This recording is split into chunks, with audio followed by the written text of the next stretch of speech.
Welcome back. Today's topic delves into the manipulative tactics used by covert narcissists in romantic partnerships. These behaviors create a confusing and emotionally draining dynamic. We'll explore 10 red flags to help you identify and navigate this type of relationship. The idealization-devaluation cycle.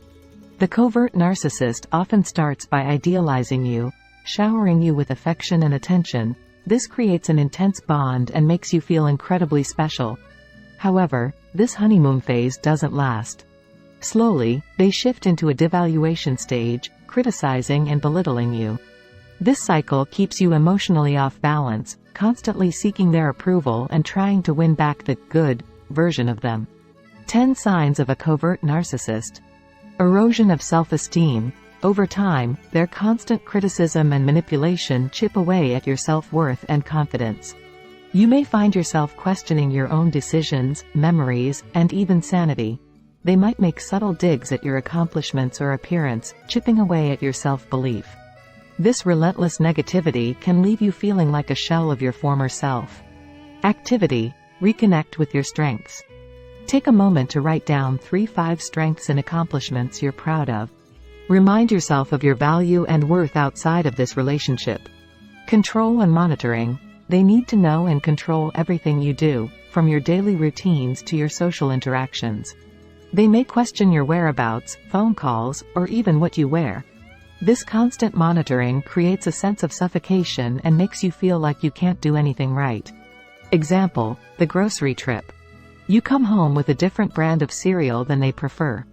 They might make a passive-aggressive comment like, "Oh, I guess we're not having our usual cereal anymore," or question your choices, subtly implying you can't even handle a simple task. One-sided boundaries. They have strict boundaries for you, but theirs are flexible.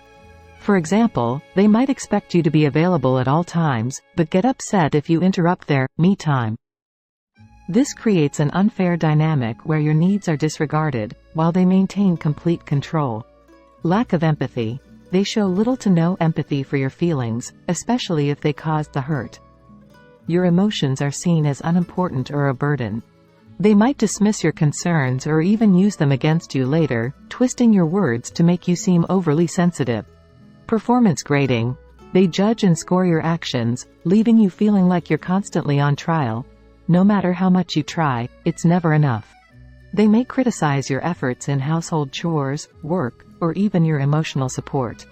Example, the compliment trap. You finally get a compliment, like, "You look nice tonight," but it's followed by a "but," and further criticism, like, "But that outfit would look so much better with heels." This leaves you confused and unsure of how to please them. Unrealistic expectations. They constantly criticize and compare you to others, creating a sense that you'll never be good enough. They might hold you up to impossible standards or idealize ex-partners, making you feel inadequate. This can lead to anxiety, insecurity, and self-doubt. Activity. Identifying unrealistic expectations. Think about a recent criticism. Was it based on reality, or an unrealistic standard they imposed? Recognizing these patterns can help you manage your emotions and avoid falling victim to their manipulation. Passive aggression. They create arguments out of thin air, leaving you confused and frustrated. Trying to have a calm conversation becomes nearly impossible. They might use sarcasm, sulking, or the silent treatment to punish you for perceived offenses. This passive-aggressive behavior keeps you on edge and walking on eggshells. Defensiveness. They refuse to take responsibility for their actions and dismiss your concerns. Any attempt to discuss problems is met with defensiveness and blame-shifting. They might project their own insecurities onto you. Defensiveness. They refuse to take responsibility for their actions and dismiss your concerns. Any attempt to discuss problems is met with defensiveness and blame-shifting. They might project their own insecurities onto you or twist the narrative to make you seem like the problem. Blame-shifting. They blame you for their negative emotions and problems, making you feel responsible for their happiness. This manipulative tactic keeps you focused on fixing them, while their behavior goes unchecked. For example, they might accuse you of making them feel insecure or unhappy with their job, when their own critical nature or lack of self-esteem is the real cause. This can lead to you taking on excessive responsibility for their emotional well-being, leaving you feeling emotionally drained and depleted. 1. False intimacy. They share seemingly deep secrets early on, creating a false sense of closeness. Later, they use this to manipulate you or make you feel guilty about leaving.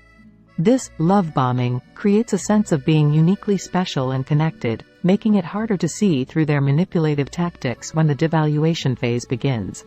They might also use this false intimacy to isolate you from your friends and family, further solidifying their control over you. Understanding the cycle. It's important to understand that these tactics often occur within a cycle. The idealization phase hooks you in, while the devaluation phase chips away at your self-esteem. This emotional roller coaster keeps you off balance and constantly seeking their approval. Recognizing these patterns is the first step towards protecting yourself. If you see these signs in your relationship, it's important to remember you're not alone. Many people have been caught in this cycle. Seek professional help from a therapist who specializes in narcissistic abuse. They can help you understand the situation, develop healthy coping mechanisms, and decide if leaving the relationship is the right choice. Share your experiences and thoughts on dealing with covert narcissism in the comments below. Until next time, take care of yourselves.